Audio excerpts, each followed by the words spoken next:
Hello, धन्यवाद चिन्मय. खरं तर आजच्या कार्यक्रमातलं सगळ्यात कठीण काम म्हणजे प्रास्ताविक, कारण कार्यक्रमाच्या प्रास्ताविकामध्ये पाहुण्यांची ओळख करून द्यायची आहे आणि 5 मिनिटाच्या या प्रास्ताविकामध्ये इतके महान पाहुण्यांची ओळख करून देणे कठीणच. खरं तर दृष्टीस शोधताना या कादंबरीच्या प्रकाशन सोहळ्यासाठी या सोनेरी सकाळी आपण सगळे एकत्रित जमलो आहोत. या कार्यक्रमामध्ये सर्वप्रथम आपले 3 प्रमुख पाहुणे आहेत. त्यांपैकी एक म्हणजे देवा झुंजार सर. देवा झुंजार सर हे अतिशय प्रसिद्ध सूत्रसंचालक, निवेदक, कादंबरी लेखक, कथाकार, कवी आहेत.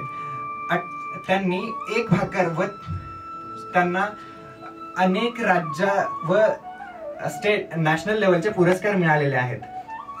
एक भाकर व 3 चुली ही त्यांनी लिहिलेली कादंबरी तब्बल 18 महिन्यात त्याच्या 25 आवृत्त्या प्रसारित झाल्या.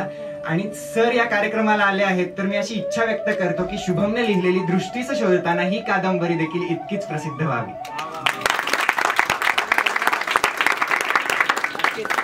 अतिशय खडतर असं सरांचं जीवन होतं. अहिल्यानगर जिल्ह्यामधून सर येतात आणि इंजिनिअरिंग, MBA या सगळ्या पदव्या घेत लिखाण क्षेत्रात आपलं नाव बनवतात. अतिशय महत्वाची आणि सरांचे लेखन म्हणजे भावनात्मक, कल्पनात्मक नसून ते रिअलिस्टिक अप्रोचने लिहितात आणि त्यांच्यामुळं सरांचे लिखाण वाचण्यास एक वेगळीच मजा असते. त्यानंतरचे महत्वाचे साहित्यिक आज आपल्याकडे आले आहेत त्या म्हणजे प्राजक्ताताई पटवर्धन. प्राजक्ताताईंचे लिखाण